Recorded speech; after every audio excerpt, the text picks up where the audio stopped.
అలా అందరికి ఈరోజు వీడియోలో మ్యాటర్ ఏందంటే, ఏందో మా గీతక్క చీర కట్టింది. ఏందక్క విశేషం ఏదన్నా గుడ్ న్యూస్ అని అనుకుంటున్నా. అవునండి. మీకు చాలా పెద్ద గుడ్ న్యూస్. నేను ప్రెగ్నెంట్ తెలుసా మీకు? ఓయమ్మ ఏంది గీతక్క పుసుక్కున అంత మాట అనేసావు అనుకుంటున్నారా? చాలా మంది కామెంట్ చేసేవాళ్ళనమాట. 8 నెలల క్రితం ఒక కామెంట్ వచ్చింది నాకు. అది పెట్టడం ఎందుకులే అని చెప్పి ఎంత ఎతికినా దొరకలేదు. ఏమని కామెంట్ చేశారు తెలుసా? మీరు ప్రెగ్నెంటా? మీకు ఎన్ని మంత్స్ అక్క అని చెప్పని అడిగి. పొట్ట నాకు తింటే వచ్చిందో తెలీదు. లేదంటే ఇద్దరు పిల్లల్ని కంటే వచ్చిందో తెలీదు. చాలా మంది మీలాగే అనుకున్నారండి. అంతేకాదు నాకు నిజంగానే బిల్లీ ఫ్యాట్ ఎక్కువనమాట. అప్పటికి, ఇప్పటికి చాలా డిఫరెన్స్ వచ్చింది చూసారా? నేను ఏ డైట్ ఫాలో అవ్వలేదు. చాలా మంది "నువ్వు డైట్ చేస్తున్నావా అక్క?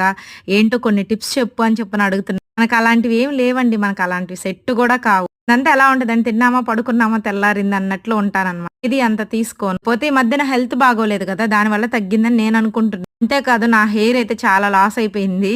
ఎంత అందంగా చీర కట్టుకున్నాను కదా! బ్లాక్ బీడ్స్ లేకపోతే బాగోదనేసి బ్లాక్ బీడ్స్ ఏసుకున్నాను. అంతే గాజులు కూడా ఏసుకున్నానులే. దానికైతే బయలుదేరి వెళ్ళిపోతా. నెక్స్ట్ వీడియోలో చెప్తా ఆడికెళ్ళాను ఏంటనేది. వీడియో నచ్చితే లైక్ చేయండి. ఉంటా. Bye bye. Thank you.